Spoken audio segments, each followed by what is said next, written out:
This is again a quite an interesting book about the finances and freedom. So let me share the screen and we can go through it. Okay. Introduction: The Smoky Mirror. 3,000 years ago, Okay, so now this audiobook, just to let you know, this is kind of not a real person reading. This is um, you know text to speech kind of automated one. So that's the reason why we will explain it in between. But this is kind of a machine reading. So let's go through it. So it talks about introduction, and it talks about a story of 3,000 years ago. there was a human just like you and me who lived near a city surrounded by mountains. The human was studying to become a medicine man, to learn the knowledge of his ancestors, but he didn't completely agree with everything he was learning. In his heart, he felt there must be something more. One day, as he slept in a cave, he dreamed that he saw his own body sleeping. He came out of the cave on the night of a new moon. The sky was clear, and he could see millions of stars. Then something happened inside of him that transformed his life forever. He looked at his hands, he felt his body, and he heard his own voice say, "I am made of light, I am made of stars." He looked at the stars again, and he realized that it's not the stars that create light, but rather light that creates the stars. Everything is made of light, he said, and the space in between isn't empty. And he knew that everything that exists is one living being, and that light is the messenger of life, because it is alive and contains all information. Then he realized that although he was made of stars, he was not those stars. "I am in between the stars," he thought. So he called the stars the tonal and the light between the stars the nawal, and he knew that what created the harmony and space between the two is life or intent. Without life, the tonal and the nawal could not exist. Life is the force of the Absolute, the Supreme, the Creator who creates everything. This is what he discovered: everything in existence is a manifestation of the one living being we call God. Everything is God. And he came to the conclusion that human perception is merely light perceiving light. He also saw that matter is a mirror, everything is a mirror that reflects light and creates images of that light, and the world of illusion, the dream, is just like smoke which doesn't allow us to see what we really are. The real us is pure love, pure light, he said. This realization changed his life. Once he knew what he really was, he looked around at other humans and the rest of nature, and he was amazed at what he saw. He saw himself in everything, in every human, in every animal, in every tree, in the water, in the rain, in the clouds, in the earth. And he saw that life mixed the tonal and the nawal in different ways to create billions of manifestations of life. In those few moments he comprehended everything. He was very excited, and his heart was filled with peace. He could hardly wait to tell his people what he had discovered. But there were no words to explain it. He tried to tell the others, but they could not understand. They could see that he had changed, that something beautiful was radiating from his eyes and his voice. They noticed that he no longer had judgment about anything or anyone. He was no longer like anyone else. He could understand everyone very well, but no one could understand him. They believed that he was an incarnation of God, and he smiled when he heard this, and he said, "It is true. I am God. But you are also God. We are the same, you and I. We are images of light. We are God." But still the people didn't understand him. He had discovered that he was a mirror for the rest of the people, a mirror in which he could see himself.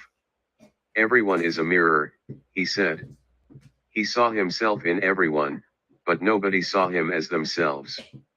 And he realized that everyone was dreaming, but without awareness, without knowing what they really are.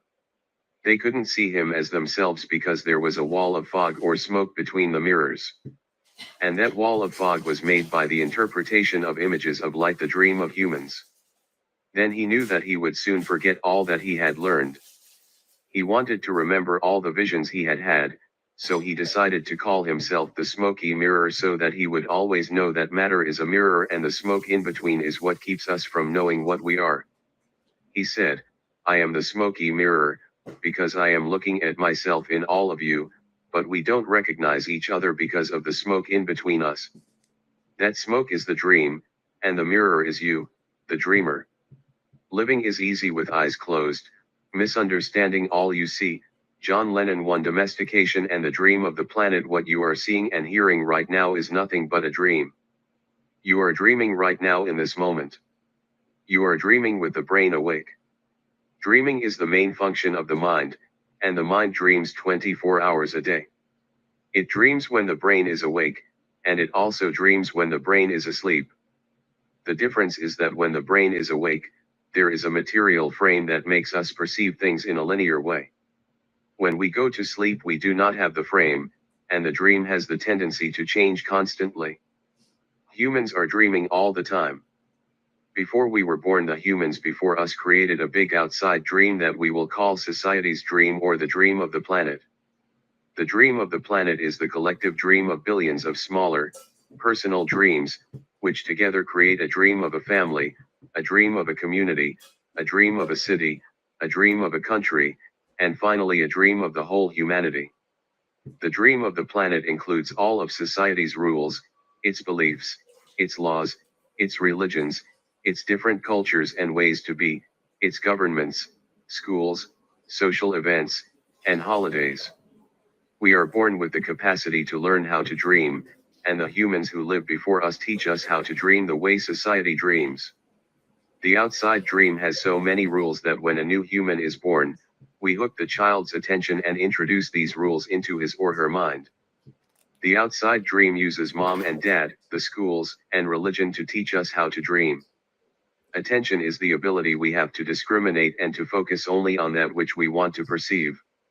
We can perceive millions of things simultaneously, but using our attention, we can hold whatever we want to perceive in the foreground of our mind. The adults around us hooked our attention and put information into our minds through repetition. That is the way we learned everything we know. By using our attention, we learned a whole reality, a whole dream. We learned how to behave in society, what to believe and what not to believe, what is acceptable and what is not acceptable, what is good and what is bad, what is beautiful and what is ugly, what is right and what is wrong. It was all there already, all that knowledge, all those rules and concepts about how to behave in the world. When you were in school, you sat in a little chair and put your attention on what the teacher was teaching you. When you went to church, you put your attention on what the priest or minister was telling you. It is the same dynamic with mom and dad, brothers and sisters. They were all trying to hook your attention. We also learn to hook the attention of other humans, and we develop a need for attention which can become very competitive. Children compete for the attention of their parents, their teachers, their friends. Look at me. Look at what I'm doing. Hey, I'm here. The need for attention becomes very strong and continues into adulthood. The outside dream hooks our attention and teaches us what to believe, beginning with the language that we speak. Language is the code for understanding and communication between humans. Every letter, every word in each language is an agreement. We call this a page in a book. The word page is an agreement that we understand. Once we understand the code, our attention is hooked and the energy is transferred from one person to another. It was not your choice to speak English. You didn't choose your religion or your moral values, they were already there before you were born. We never had the opportunity to choose what to believe or what not to believe. We never chose even the smallest of these agreements. We didn't even choose our own name. As children, we didn't have the opportunity to choose our beliefs, but we agreed with the information that was passed to us from the dream of the planet by other humans. The only way to store information is by agreement. The outside dream may hook our attention, but if we don't agree, we don't store that information. As soon as we agree, we believe it, and this is called faith. To have faith is to believe unconditionally. That's how we learn as children. Children believe everything adults say. We agree with them, and our faith is so strong that the belief system controls our whole dream of life. We didn't choose these beliefs, and we may have rebelled against them, but we were not strong enough to win the rebellion. The result is surrender to the beliefs with our agreement. I call this process the domestication of humans. And through this domestication we learn how to live and how to dream. In human domestication, the information from the outside dream is conveyed to the inside dream, creating our whole belief system. First, the child is taught the names of things: mom, dad, milk, bottle.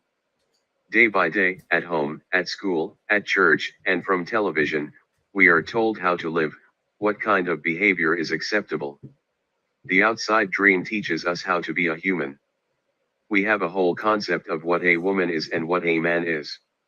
And we also learn to judge. We judge ourselves, judge other people, judge the neighbors. Children are domesticated the same way that we domesticate a dog, a cat, or any other animal. In order to teach a dog, we punish the dog and we give it rewards. We train our children whom we love so much the same way that we train any domesticated animal, with a system of punishment and reward. We are told, "You're a good boy," or "You're a good girl," when we do what mom and dad want us to do. When we don't, we are a bad girl or a bad boy. When we went against the rules, we were punished. When we went along with the rules, we got a reward. We were punished many times a day, and we were also rewarded many times a day. Soon we became afraid of being punished and also afraid of not receiving the reward. The reward is the attention that we got from our parents or from other people like siblings, teachers, and friends. We soon develop a need to hook other people's attention in order to get the reward. The reward feels good, and we keep doing what others want us to do in order to get the reward. With that fear of being punished and that fear of not getting the reward, we start pretending to be what we are not, just to please others, just to be good enough for someone else. We try to please mom and dad, we try to please the teachers at school, we try to please the church, and so we start acting. We pretend to be what we are not because we are afraid of being rejected. The fear of being rejected becomes the fear of not being good enough. Eventually we become someone that we are not. We become a copy of mama's beliefs, daddy's beliefs, society's beliefs, and religion's beliefs. All our normal tendencies are lost in the process of domestication. And when we are old enough for our mind to understand, we learn the word no. The adults say, "Don't do this and don't do that." We rebel and say, "No." We rebel because we are defending our freedom. We want to be ourselves, but we are very little, and the adults are big and strong. After a certain time we are afraid because we know that every time we do something wrong we are going to be punished. The domestication is so strong that at a certain point in our lives we no longer need anyone to domesticate us. We don't need mom or dad, the school, or the church to domesticate us. We are so well trained that we are our own domesticator. We are an auto-domesticated animal. We can now domesticate ourselves according to the same belief system we were given, and using the same system of punishment and reward. We punish ourselves when we don't follow the rules according to our belief system, we reward ourselves when we are the good boy or good girl. The belief system is like a book of law that rules our mind. Without question, whatever is in that book of law, is our truth. We base all of our judgments according to the book of law, even if these judgments go against our own inner nature. Even moral laws like the 10 Commandments are programmed into our mind in the process of domestication. One by one, all these agreements go into the book of law, and these agreements rule our dream. There is something in our minds that judges everybody and everything, including the weather, the dog, the cat, everything. The inner judge uses what is in our book of law to judge everything we do and don't do, everything we think and don't think, and everything we feel and don't feel. Everything lives under the tyranny of this judge. Every time we do something that goes against the book of law, the judge says we are guilty, we need to be punished, we should be ashamed. This happens many times a day, day after day, for all the years of our lives. There is another part of us that receives the judgments, and this part is called the victim. The victim carries the blame, the guilt, and the shame. It is the part of us that says, poor me, I'm not good enough, I'm not intelligent enough, I'm not attractive enough, I'm not worthy of love, poor me. The big judge agrees and says, yes, you are not good enough. And this is all based on a belief system that we never chose to believe. These beliefs are so strong, that even years later when we are exposed to new concepts and try to make our own decisions, we find that these beliefs still control our lives. Whatever goes against the book of law will make you feel a funny sensation in your solar plexus, and it's called fear. Breaking the rules in the book of law opens your emotional wounds, and your reaction is to create emotional poison.